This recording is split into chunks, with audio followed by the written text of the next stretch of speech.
If you're interested in gaming mice, you'd probably know about the G Pro Wireless, the Razer Viper Ultimate as well, and maybe even the glorious Model O, but most of you have probably never heard of the Pwnage Ultra Custom Symmetrical. The name is a mouthful, but I'd easily put this mouse right up there with the best on the market. Personally, I put this in my top 3.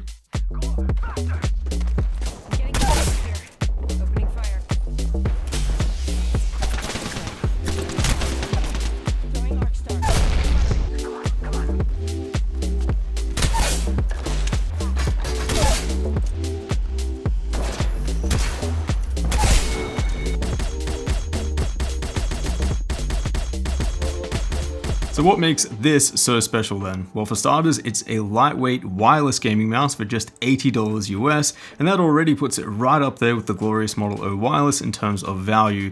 That's a gaming mouse that was super hyped up for those few reasons alone. And surprisingly, this is actually pretty damn good wireless implementation as well. There's a USB dongle included, which attaches at the end of the charging cord, just as you'd expect from those more premium offerings, and charging is done via USB Type-C. I couldn't measure any difference in click latency versus my Logitech G Pro X Superlight or any wired mouse for that matter, so I'm more than comfortable using this for online competitive matches. The shape is what really drew me towards this mouse though, because it's based off of the shell of the very popular Zowie S2, a mouse that is perfect for claw grip users like myself. That's this mouse right here. As you can see, I've modded this one slightly with some new glides and an ultralight cable, because I did actually use this as my main mouse for a couple of months. And still to this day, this shape is undoubtedly one of the best that I've ever used, but there are a few reasons that I decided to ditch the S2. Firstly, the scroll wheel is absolutely trash and a real pain to use for everyday use.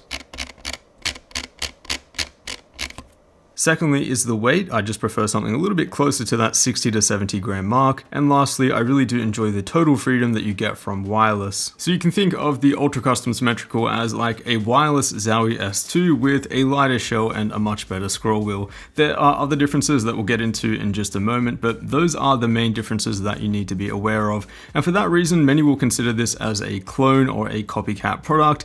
But if the company is building on the original product and making it significantly better, which is what this is, then I'm okay with that. And that leads me to the next point of discussion, which is customization. This mouse has the most extensive customization that I've seen from any gaming mouse, and it's done incredibly well. The honeycomb back cover is magnetically attached and can be completely removed, and there is a solid cover included which you can replace it with. And apart from there being a black and white model, you also have the choice between honeycomb cutouts on the sides or just completely solid. The one that I've got here is honeycomb, and it's okay, but the grip is just not the best. I'd definitely recommend getting the one with solid grips instead. So basically that gives you the option for a full honeycomb shell, which brings the mouse to around 72 grams, or a completely solid shell, which should bring the weight to around 77 grams. Now, one really important thing to note here is that you'd think that with these clip-on button covers and shell components that you'd be left with a kind of cheap feeling build quality, but that's not the case at all. In fact, there's absolutely zero play in any of the magnetically attached parts, which is great to see, so you are getting a product that feels very well designed and put together. The sensor here is the PixArt PAW3355, which feels great, and playing at my usual sensitivity and 800 DPI felt very familiar.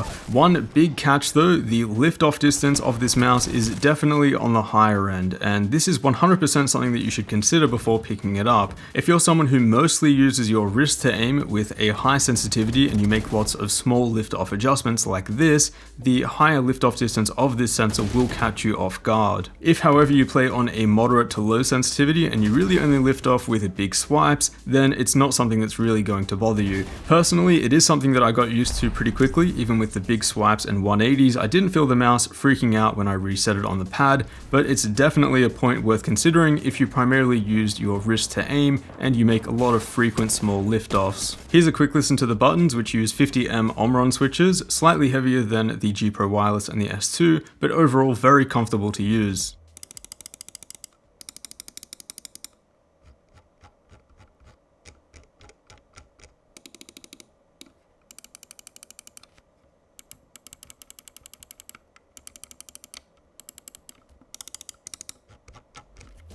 In terms of battery life, I'm seeing about a week on a single charge, which is actually pretty solid for a very small company. I'd say it's about a couple of days behind my G Pro X Superlight, which is the longest lasting wireless mouse that I've used. The software is also super basic. You can change the DPI settings, the polling rate, and also the RGB lighting. Overall, you've got everything you need here for normal use, but the interface is visually pretty lacking. So how would I rank this versus other top wireless options like the Model O Wireless, G305, and G Pro X Superlight? Well, in the end, a lot of your choice is going to be based off of the size and shape of the mouse and your own grip preference. I have medium to large sized hands and use a claw grip, so naturally that makes the Pwnage Ultra Custom Symmetrical a great fit for me. I even managed to beat my high score in AimLab's grid shot and finally passed over 90,000, so I personally find this mouse really comfortable to use. I'd still say the G Pro X Superlight is the ultimate wireless gaming mouse that you can buy right now, but there are just plenty of people out there who prefer the shape of the Zowie S2